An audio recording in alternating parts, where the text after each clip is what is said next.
In the heart of America's most secretive agency, one man sold its deepest secrets to the enemy. Aldrich Ames wasn't an outsider, he was a trusted CIA insider who turned the Cold War into a deadly game of deception. This isn't fiction, it's the true story of how one man outsmarted the CIA for nearly a decade before it all came crashing down. The early years of Aldrich Ames. Aldrich Hazen Ames was born in 1941 in River Falls, Wisconsin, into a family already familiar with the world of espionage. His father, Carlton Cecil Ames, worked for the CIA's precursor, the Office of the Strategic Services, and later became a CIA analyst. Surrounded by stories of international intrigue and secret missions, Ames's path toward intelligence work seemed almost predetermined. After attending high school in Virginia, Ames studied at the University of Chicago but failed to excel academically. He briefly left school and joined the CIA in 1962 as a low-level clerical worker to earn money for tuition.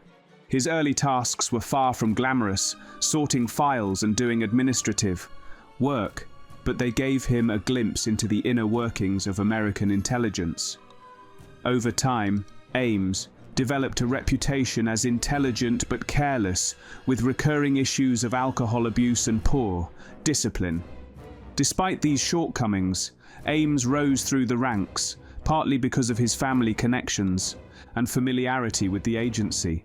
By the late 1960s, he had completed training and was serving as a case officer, focusing on recruiting foreign spies and managing covert operations, climbing the ranks in counterintelligence. Throughout the 1970s, Ames's career followed a steady but unremarkable trajectory. He was stationed in places like Turkey, where he managed agents spying on the Soviet Union.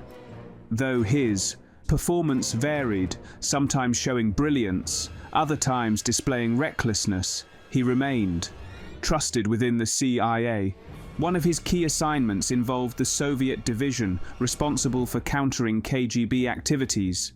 This unit had access to highly classified information, including the identities of Soviet double agents working for the United States. Ames's work gave him direct access to sensitive materials that could, in the wrong hands, compromise American intelligence efforts across the Eastern Bloc. However, Ames's personal life was deteriorating. His first marriage fell apart due to infidelity and financial stress, and his drinking problems worsened. After a divorce in 1983, he found himself burdened by debts and an extravagant lifestyle that his CIA salary could not support. It was this financial pressure, combined with arrogance and resentment toward what he saw as underappreciation, that ultimately pushed him toward treachery. The turning point. In 1985, Aldrich Ames made a decision that would change the course of US intelligence history. While stationed in Washington, D.C. and working in counterintelligence, he decided to approach the Soviet embassy. Instead of being recruited by the KGB, Ames volunteered his services, a rare and dangerous move. His motivation was straightforward: money. Ames walked into the Soviet embassy and offered to sell classified information in exchange for cash. Within days, he received $50,000, the first payment in what would become a multi-million-dollar espionage operation. Initially, the Soviets were cautious, unsure if Ames was genuine or a CIA plant. But after verifying the intelligence he provided, they realized they had struck gold. Ames handed over the names of virtually every Soviet double agent working for the United States. This betrayal led to the arrest, torture, and execution of at least 10 operatives. The damage was immediate and catastrophic. Years of CIA infiltration into Soviet operations were wiped out overnight, and the agency struggled to understand how its entire network had collapsed so suddenly. A lifestyle built on betrayal. Over the next 9 years, Aldrich Ames continued feeding secrets to the KGB and later its successor, the SVR. In exchange, he received more than $2.5 million, a record sum for any spy at the time. Ames and his second wife, Rosario, whom he met in Mexico while she worked at the Colombian Embassy began living extravagantly. They bought a $540,000 house in Arlington, Virginia, paid in cash, drove luxury cars, and hosted lavish dinner parties. Within the CIA, colleagues noticed Ames's sudden wealth. However, he explained it away by claiming his wife had family money from Colombia. Despite the suspicious lifestyle, his long tenure and seniority in the agency shielded him from deeper scrutiny.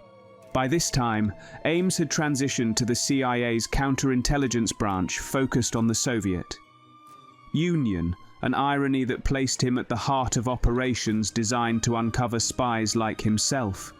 He was literally sitting in meetings about leaks that he had personally caused, the devastating impact on US intelligence. The intelligence community suffered deeply because of Ames's betrayals. Between 1985 and 1986, nearly every Soviet agent secretly working for the CIA or FBI was arrested or executed. This period became one of the darkest in the history of American espionage. Among those exposed was General Dmitry Polyakov, one of the most valuable Soviet double agents in history. For years, Polyakov had provided vital information on Soviet military and political strategies. His exposure, capture, and execution were directly linked to Ames's treachery. The CIA initially suspected technical breaches, perhaps Soviet code breaking or electronic surveillance, as the cause of the agent losses. The possibility of a mole was discussed, but no one suspected Ames. His position within counterintelligence ironically made him one of the investigators, searching for the traitor he knew was himself. This layer of deception allowed Ames to continue spying undetected for nearly a decade, inflicting continuous harm on US operations and providing Moscow with strategic advantages during the final years of the Cold War, the hunt for the mole. By the late 1980s, suspicions within the CIA and FBI grew stronger. Despite Ames's reputation for mediocrity, his unexplained wealth and lack of discretion could no longer be ignored. In 1989, an interagency task force was formed to identify the source of leaks that had devastated US networks. Initially, the investigation went nowhere.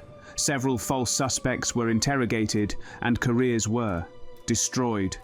Ames remained unsuspected, partially because of bureaucratic inertia and the CIA's reluctance to believe that one of its own senior officers could betray the agency so completely.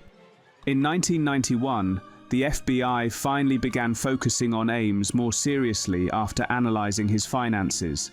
Bank records revealed large unexplained cash deposits that correlated with meetings he had in Washington, often near locations frequented by known Soviet operatives.